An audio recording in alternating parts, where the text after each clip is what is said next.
ভালো আছেন? যে জমিনে সিজদা পড়ে না তার মতো হতভাগ্য জমিন আর নেই, এবং নামাজ না পড়ার মতো বড় পাপও আর নেই। জিনা করাকে পাপ মনে করে, কিন্তু নামাজ ছেড়ে দেয়াকে পাপ মনে করে না। অথচ এটা তার চেয়েও বড় পাপ। ঘুষ খাওয়াকে পাপ মনে করে, অথচ নামাজ ছেড়ে দেয়া ঘুষখোরির থেকেও বড় পাপ। নিরপরাধ মানুষকে হত্যা করা পাপ, কিন্তু নামাজ ছেড়ে দেয়া হত্যা করার চেয়েও জঘন্য পাপ।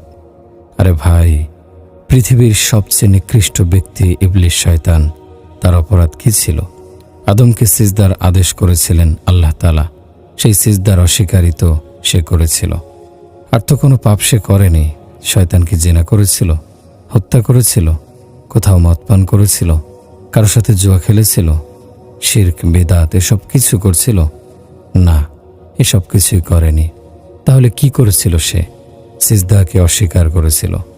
একটি সিজদার অস্বীকার করে সে চির বিতাড়িত ও চির অভিশপ্ত হয়েছিল। হায় আফসোস!